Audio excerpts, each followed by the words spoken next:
Welcome to another episode of Watch Once Over. My name is Big E. Today we're going to be looking at this watch. It's called a Giorgio Milano. This is an Italian watch brand. I want to say it's a micro brand / fashion brand, and it's a different watch, and it's going to be a Panerai type look-alike. Not look-alike, homage. So, looking at the watch here, it's a decent looking watch. It's a bigger watch, and let's get some measurements out the way real quick.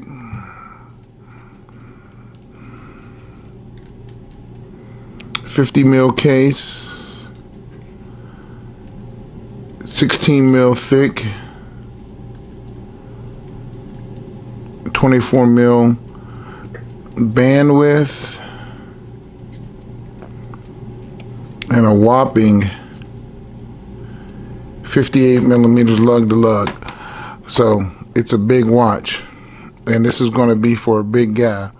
But being at the fact that they're copying a Panerai type watch, I guess it's going to be a bigger watch.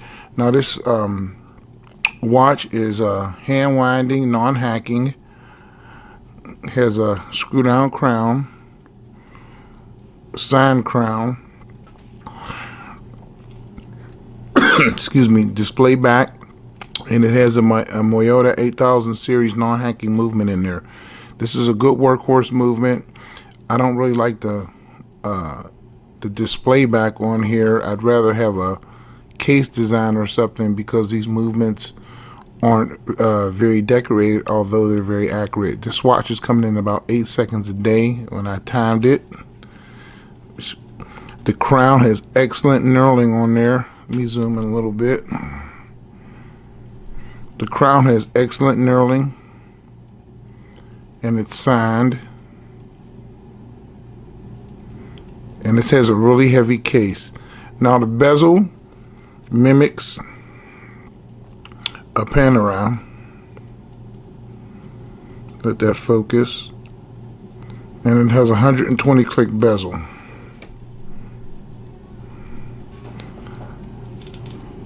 Really heavy detent. Just a smidgen of back play. It's acceptable. 12 o'clock loom pip.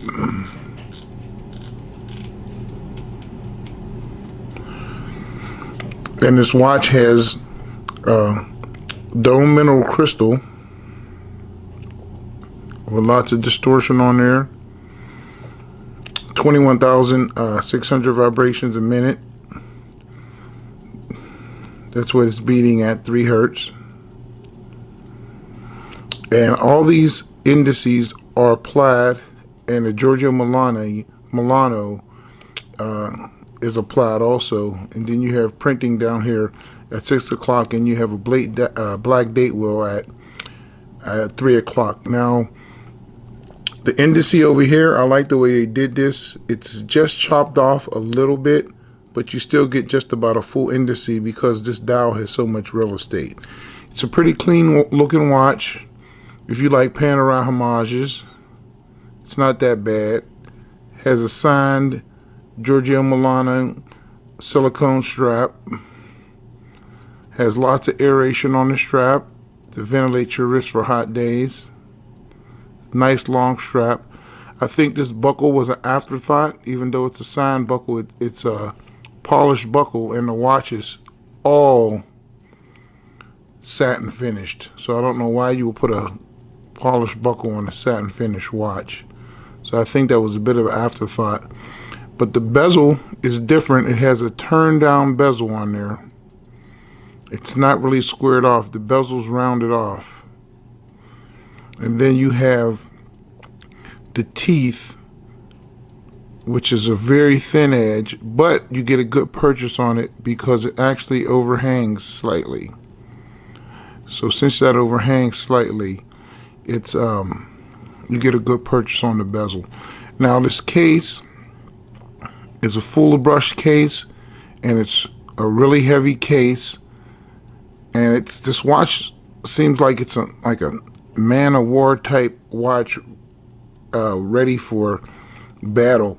And the crown looks a little smallish just because the case is so big, but it really has a pretty big crown on there, and it's really easy to access, and it really has a really good feel and crown pop. Now the watch has lume, and let's check the lume out. I'll charge it up. It has pretty big lume plots. The lume is decent. It lasts for a pretty long time. I don't know what lume this is. Some form of superluminova, but it does have really good lume. And this watch comes in about $200, but here's the thing. I think this watch may be out of production, or you can only get a new old stock, because I can't find this watch anywhere. It's an extremely rare watch to find. So if you can get your hands on one of these for a couple $100, it is a good watch. It has a citizen movement in there, 200 meters of water resistance, screw down crown, screw down display back, really nice rubber strap, and maybe I may think about putting this on a different color strap. I might do that, have a different look, but I'll wear it when I ride my motorcycle or something, you know, something if I go down I won't ruin an expensive watch. But at first I hesitated to check this out, but I figured I'd give it the once over, because that's what I do. And it's a Giorgio Milano. Let's look at that crown. Nice sign crown, nice brushing.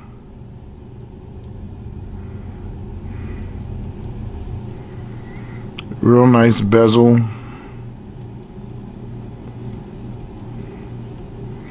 Applied indices, which are a felt type indice.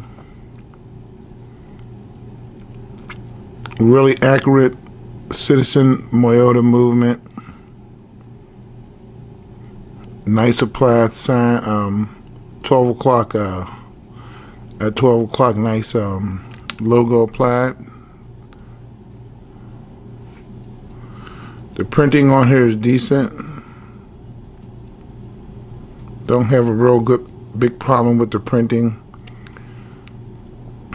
20 atmospheres, water resistant, automatic. Decent bezel, and it's nice Panerai homage. I mean, Panerais were big watches, and this is a big watch. And this crystal's not carrying any anti-reflective properties or anything, no coatings. Guess that's how they keep the cost down. But it does have a nice slab-sided brush case, and it does have that rock solid Moyota automatic 8000 series non-hacking movement. So tell me what you guys think about this one. I like it. I like the charcoal dial. Nice flat dial, easy to read. Big dial. The date window, it's a little smallish. You can barely see it, but that's how it is. Chrome pencil hands with lots of lume on them. Screw down crown. Nice big pip at 12 o'clock. It's just a overall decent looking watch. I don't have a lot to complain about it. It is hard to find.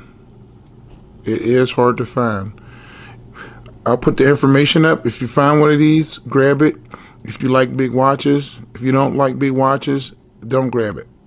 That's the Watch Once Over. My name is Big E. I'll talk to you guys later. God bless.